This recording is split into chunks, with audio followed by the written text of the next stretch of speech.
Continuamos con el Apocalipsis capítulo 3, las cosas que son la iglesia. Esta es la segunda parte y continuamos hablando de la iglesia de la carta a Filadelfia. Apocalipsis 3:12 dice, al que venciere, yo lo haré columna en el templo de mi Dios y nunca más saldrá de allí, y escribiré sobre él el nombre de mi Dios y el nombre de la ciudad de mi Dios, la nueva Jerusalén, la cual desciende del cielo de mi Dios, y mi nombre nuevo. Esta primera expresión tiene mucho significado. El apóstol Pedro dice que todos los creyentes somos piedras vivas y que estamos edificados sobre la piedra principal del ángulo. Y Pedro también lo dice en Efesios 2:20-22, dice, edifíquense, edificados sobre el fundamento de los apóstoles y profetas, siendo la principal piedra del ángulo Jesucristo mismo, en quien todo el edificio bien coordinado, o sea, su iglesia va creciendo para ser un templo santo en el Señor, en quien también ustedes son juntamente edificados para morada de Dios en el Espíritu. Ser columna en el templo es algo más grande que ser solo una piedra en la pared, porque una columna, además de que adorna, pues también sostiene el templo. En el primer libro de los Reyes 7:15-21, vemos que el templo de Salomón descansaba sobre dos columnas que sostenían el gran pórtico. Era un pórtico grandísimo y dos columnas lo sostenían. Una al lado derecho, a la que le puso el nombre de Jaquín, que significa Jehová ha dado estabilidad. La otra estaba al lado izquierdo y a esa la llamó Boaz, que significa en la fuerza de Jehová. Así que esas dos columnas representaban la fuerza y la estabilidad respectivamente. Y la iglesia de Filadelfia tenía las dos cosas de parte de Dios, igual que todas las iglesias vivas que progresan fielmente en el amor, en el temor y el poder de Dios. También lo tienen la fuerza y tienen la estabilidad de Dios. Ser columna del templo de Dios nos da la idea de ser partícipes de la santidad, de la autoridad, del poder de Dios, porque es Dios quien reside en su templo. David no deseaba otra cosa, sino vivir para siempre en el templo de Dios, y lo dice en el Salmo 27:4, dice, una cosa he demandado a Jehová, esta buscaré, que esté yo en la casa de Jehová todos los días de mi vida, para contemplar la hermosura de Jehová y para inquirir en su templo. Esto nos está hablando también de una comunión profunda y sólida que él tenía con Dios. Apocalipsis 3:12 en su parte B, y primero escribiré sobre el nombre de mi Dios, dice, y segundo, el nombre de la ciudad de mi Dios, la nueva Jerusalén, la cual desciende del cielo de mi Dios, y tercero, mi nombre nuevo. Lo primero nos indica protección y pertenencia sobre el nombre de mi Dios. Con el nombre de Dios encima de nosotros, nadie nos puede arrebatar de él porque le pertenecemos. Lo segundo nos está hablando de ciudadanía, y nuestra ciudadanía es celestial. Filipenses 3:20 dice, mas nuestra ciudadanía está en el cielo, de donde también esperamos al Salvador, el Señor Jesucristo. Esa ciudad, la Nueva Jerusalén, es en realidad la esposa del Cordero. Apocalipsis 21:9-10 dice, vino entonces a mí uno de los 7 ángeles que tenían las 7 copas llenas de las 7 plagas postreras, y habló conmigo diciendo, ven acá, yo te voy a mostrar la desposada, la esposa del Cordero. Y me llevó en el espíritu a un monte grande y alto, y me mostró la gran ciudad santa de Jerusalén que descendía del cielo de Dios. Ahí está mostrando a la esposa del Cordero. Apocalipsis 21:11 dice, fulgor que era semejante al de una piedra preciosísima como piedra de jaspe, diáfana como el cristal. Como veremos, Juan ve que esa ciudad refleja la gloria de todas las obras de las iglesias hechas en Dios, las cuales son metales, son piedras preciosas de que nos habla 1 Corintios 3:12 en su parte A, dice, y sobre este fundamento alguno edificare oro, plata, piedras preciosas, madera, heno, hojarasca. Así dice. Y lo tercero, también nos está hablando de pertenencia. Dice que somos de Dios porque somos de Cristo. Cristo escribirá sobre cada vencedor, como los vencedores de Filadelfia, un nombre nuevo. Esto también nos habla de una revelación especial en el contexto de una profunda e íntima comunión con Dios. Para terminar su carta en Apocalipsis 3:13 a Filadelfia, dice, el que tiene oído, oiga lo que el Espíritu dice a las iglesias. O sea, no dice nada más a la iglesia de Filadelfia, a las iglesias, porque la iglesia de Filadelfia, como las otras 6, también es un prototipo de la iglesia actual. Así pues, las promesas dadas a la iglesia de Filadelfia son extensibles para quienes venzan como venció o vencieron los pocos fieles de aquel tiempo en Filadelfia. Así termina la carta. Vamos con el mensaje al ángel de la iglesia a la Odisea, que es la séptima iglesia. Esa iglesia de la Odisea se encontraba al sureste de Filadelfia. Como se dan cuenta, todas estaban juntas, estaban en Asia Menor, todas estaban muy cercanas una de la otra. Sus ruinas, porque también está en ruinas, se encuentran junto al actual Denizli, cerca de Jonas, la antigua Colosas. Ese Colosas, ¿cómo se llama? Es de donde estaba la iglesia a los colosenses. Fue fundada por Antíoco II, quien le puso el nombre de su esposa la Odisea, que significa justicia o juicio del pueblo.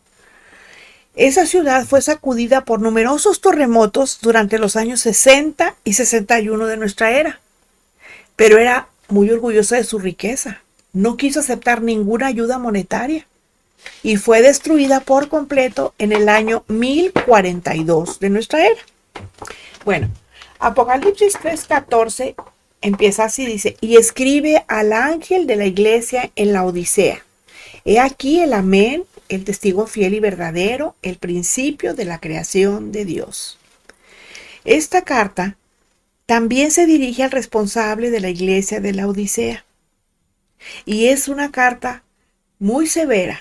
Y a diferencia de la enviada a Filadelfia, en la enviada a la Odisea no se halla ninguna alabanza. A la iglesia de la Odisea no se le alaba. A ella el Señor se presenta como el amén. Eso significa que Cristo es el amén de Dios porque en él la voluntad de Dios haya su perfecto cumplimiento. Cristo, el amén, es la seguridad de que en él Dios está con nosotros. Pero también se presenta como el testigo fiel y veraz. Cristo, hombre, es el testigo fiel y veraz de Dios y nos comisiona a ser testigos fieles y veraces de él. Eso lo vemos en Hechos 1:8. También se presenta como el principio de la creación. La palabra principio tiene el sentido de soberano. Colosenses 1:15 dice, Él es la imagen del Dios invisible, el primogénito de toda creación. Hechos 3:14 y 15 dice, mas ustedes negaron al santo y al justo, y pidieron que se les diese un homicida, y mataron al autor de la vida, a quien Dios ha resucitado de los muertos, de lo cual nosotros somos testigos. Cristo es el soberano de la creación. Él es el autor de la vida. La creación fue hecha por Dios y el Verbo, es decir, Cristo. De Juan 1:1-3 dice, en el principio era el Verbo y el Verbo era en el principio con Dios. Todas las cosas por él fueron hechas y sin él nada de lo que ha sido hecho fue hecho. El Padre, juntamente con el Hijo, hicieron, como vemos, el universo. Apocalipsis 3:15 y 16 dice, yo conozco tus obras, que ni eres frío ni caliente. Ojalá fueses frío o caliente, pero por cuanto eres tibio y no frío ni caliente, te vomitaré de mi boca. Si nosotros nos fijamos, aquí no hay alabanzas. Aquí se le manifiesta directamente la reprensión. ¿Pero por qué usó el Señor esa expresión? Porque los habitantes de la Odisea conocían de Colosas, donde había unas cañerías que llevaban aguas termales hacia la Odisea y que llegaban a las termas, o sea, así se les llamaba a los baños públicos de la ciudad. donde muchas veces se cruzaban con el agua fría que procedía de los manantiales próximos a la ciudad. Entonces, el agua termal entibiada por el terreno no resultaba buena para el baño y no era apta para beber. Eso mismo le pasaba a la iglesia, no era fría porque no vivía en abierta rebeldía, pero tampoco era caliente porque no vivía para el Señor. Por eso Cristo se queja y le dice, ojalá fueras frío o caliente.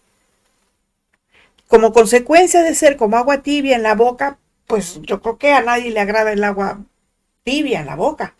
El Señor está a punto de escupirla, porque la temperatura espiritual de la iglesia, no solo en su comunión con el Señor, sino también entre hermanos y en su poco deseo de testificar del Evangelio, provocaba y provoca las náuseas de Jesucristo.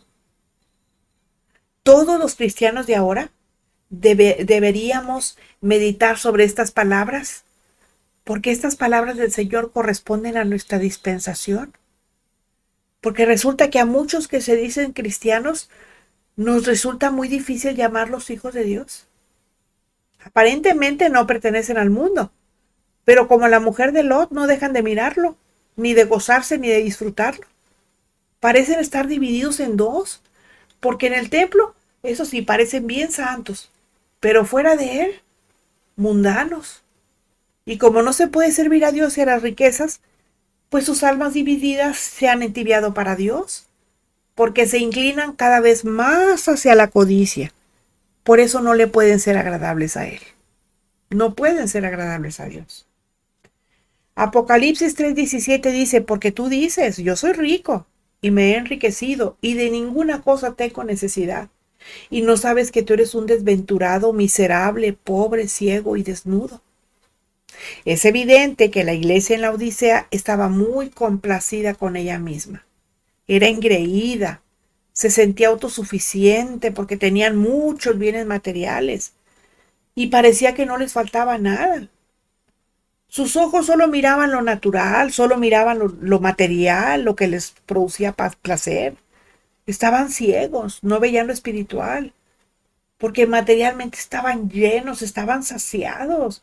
Ellos sentían que ya no necesitaban nada porque lo material los cegaba. Tristemente hoy en día en la iglesia se hace mucho énfasis en lo material. Allí están los predicadores del evangelio de la codicia, el evangelio del diablo. Sas y sas cada domingo. Su doctrina es una de las dos caras del evangelio, la del bienestar, pero obvian la cara del sufrir por Cristo. Hay mucho del espíritu de la Odisea en la iglesia actual. El ángel de la iglesia en la Odisea se jactaba de no necesitar nada porque estaba solo en la materia.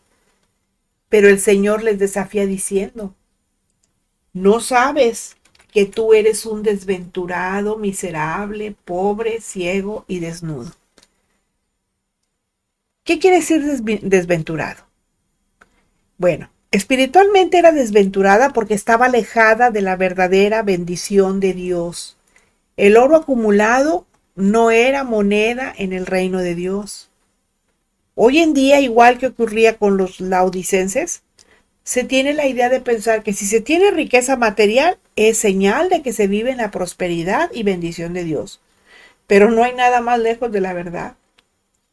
Se olvidan que el diablo también puede hacer que las personas progresen, que no es lo mismo que prosperen, como consecuencia de afanarse en el trabajo. Cualquier persona puede progresar, tenga o no tenga a Cristo, como consecuencia de su trabajo. Pero prosperar solamente los que tienen a Dios, porque su éxito depende de Dios, depende de otras cosas, depende de tener a Dios en el corazón. Ese es el éxito de las personas. Ahora, ¿qué significa miserable? Miserable significa que a pesar de creerse autosuficientes, el Señor le dice, tú eres un miserable, eres alguien digno de lástima porque vives bajo el engaño de creer que eres autosuficiente y tú no eres autosuficiente, porque si yo quiero te puedo quitar lo que tienes. Pobre, ¿qué es pobre? El responsable de la iglesia de la Odisea se creía rico junto con los suyos, pero en realidad era menesteroso, que es peor que pobre. porque tenía que mendigar para poder sobrevivir. Y estamos hablando en lo espiritual. La Odisea contrastaba con la iglesia de Esmirna, de Apocalipsis 2:9, que le dice, yo conozco tus obras y tu tribulación y tu pobreza, pero tú eres rico. Y ahí no estaba hablando de pobreza material, estaba hablando de pobreza espiritual. Y le dice, tú no eres pobre espiritualmente, tú eres rico espiritualmente. Y acá no. Acá este era pobre, pero era pobre también en lo espiritual. Ahora, cuando dice ciego, en una ciudad como la Odisea, famosa por sus colirios, porque ahí se hacían colirios, ustedes saben que el colirio sirve para limpiar la vista, pensaban que tenían buena vista, pero la realidad es que espiritualmente también estaba hablando como ciegos, eran ciegos. Y desnudos, en una ciudad como la Odisea, donde la industria de lana era famosa, el Señor le dice que espiritualmente está desnudo. Sí, podrían haber traído unos vestidos de muy buena lana, de muy buena seda, de muy buenos linos. Sin embargo, estaban desnudos espiritualmente. En la Odisea se creían bendecidos por Dios, pero vivían engañados, vivían alejados del Espíritu de Cristo. Pero hay una pregunta. ¿Cuántos entre nosotros, los cristianos de hoy en día, puede haber alguien en esa misma condición? Analicémonos también nosotros. Apocalipsis 3:18 dice, por tanto, está hablando a la iglesia de la Odisea, yo te aconsejo que de mí compres oro refinado en fuego para que seas rico, y vestiduras blancas para vestirte, y que no se descubra la vergüenza de tu desnudez, y unge tus ojos con colirio para que veas. Aquí lo que el Señor hace es marcarle las pautas al responsable de la iglesia en la Odisea para que espiritualmente deje de ser desventurado, miserable, pobre, ciego y desnudo. Primero lo reprende y después le muestra el camino hacia la victoria y le aconseja que compre de él, o sea, del Señor, que compre oro refinado en fuego para que deje de ser pobre y miserable. Pero también le dice que compre vestiduras blancas para que deje de estar desnudo y que compre colirio. Y esta vez se trata de colirio espiritual para que pueda ver la verdad. El oro es su obra en cada uno de nosotros. Eso significa que nosotros deberemos depender de Él. La obra perfecta de Cristo, que es ese oro refinado por el fuego de la prueba, es lo único que nosotros necesitamos para ser verdaderamente ricos. También es el Espíritu de Cristo en nosotros que nos motiva y nos lleva a hacer su obra. Porque nadie quiere hacer la obra de Dios por sí mismo. El Señor lo motiva. Las vestiduras blancas, esas se reciben por fe y son símbolo de la justicia y la santidad de Cristo en cada uno de los creyentes. Ellas sirven para que cubramos nuestra desnudez, que no es más que nuestra naturaleza caída y sus efectos. O sea, es decir, lo que somos sin Cristo. Por último, le habla del colirio. ¿Y qué es el colirio? Bueno, pues el colirio es la acción del Espíritu Santo que limpia toda conciencia cauterizada por el pecado y quebranta toda dureza de corazón. El apóstol manifiesta a los de Éfeso que ora al Señor para que, entre otras cosas, puedan ser alumbrados los ojos de su entendimiento o los ojos de su corazón, más bien. Este sería el siguiente paso, pero el primero deberían ser limpiados de contaminaciones espirituales, porque no existe verdadera limpieza sin un sincero y verdadero arrepentimiento. Bueno, Apocalipsis 3:19 dice, yo reprendo y castigo a todos los que amo. Sé pues celoso y arrepiéntete. Lo que le está diciendo aquí el Señor a la iglesia en la Odisea es implícitamente, te amo. Él les está diciendo que les amaba. Y el Señor emplea deliberadamente un verbo que entraña contenido emocional. Por eso les reprendía con severidad, para que volvieran a hacer lo que un día fueron llamados. Y aquí vemos que la reprensión del Señor siempre es motivada por el amor. También les exhorta a que sean celosos de Dios y a que tengan pasión por el Señor, pero dejar de ser amadores de sí mismos, debían de dejar de despojarse de todo egoísmo y de ensimismarse y de pensar solamente en ellos. Curiosamente, ser celoso es el mismo adjetivo que significa caliente. Es decir, el Señor les exhorta a arder por Dios y para llegar a arder por Dios debían arrepentirse, debían de tener un cambio completo y empezar a pensar como Dios piensa. ¿Por qué? Vamos a ver qué dice Apocalipsis 3:20. Dice, he aquí yo estoy a la puerta y llamo. Si alguno oye mi voz y abre la puerta, entraré a él y cenaré con él y él conmigo. Este versículo se usa mucho hacia los incrédulos cuando se les predica el evangelio. Pero el Señor no está dirigiendo a los creyentes, lo está dirigiendo a los apáticos, como eran los de la Odisea, y no a todos, solamente a aquellos que están dispuestos a escuchar. Aquí, esta es una carta, acuérdense que se está hablando a las iglesias, por eso no puede ser que esto sea dirigido a los incrédulos, eso no es posible. Esta es una palabra rema, porque está dirigida a las iglesias, a la gente como usted y como yo, que somos hijos de Dios. Y lo que les estaba diciendo es que Él siempre está dispuesto, esperando a la puerta y haciendo notar su presencia para llamar la atención de quien desea tener una relación estrecha con su Señor. Aquí la palabra nos habla de incrementar nuestra comunión con Él, entre Él y nosotros. Para eso es indispensable escuchar la voz de Dios, no solamente oírla, escucharla, poner atención.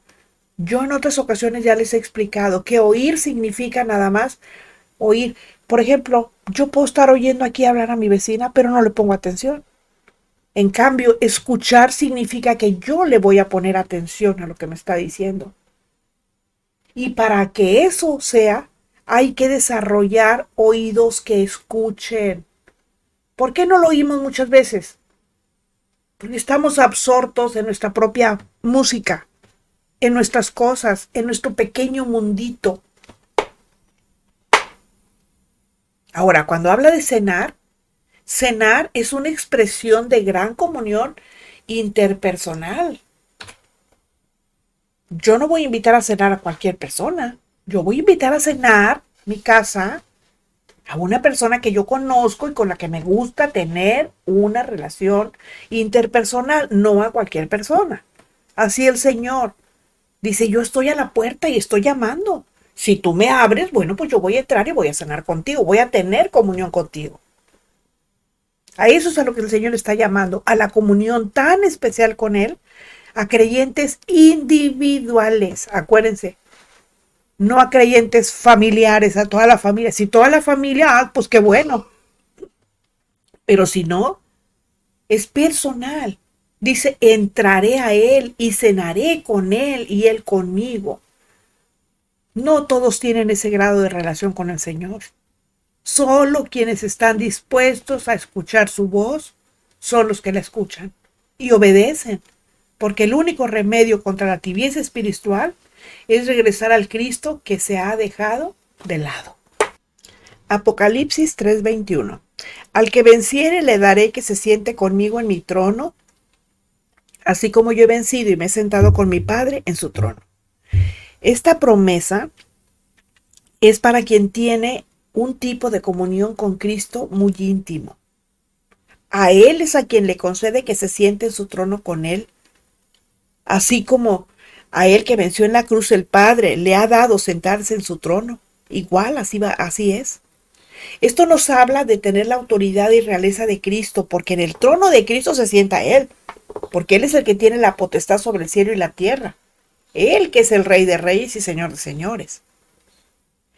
Esto es demasiado grande como para entenderlo, pero algún día va a ser posible que lo entendamos. Apocalipsis 3:22 dice, el que tiene oído, oiga lo que el Espíritu dice a las iglesias.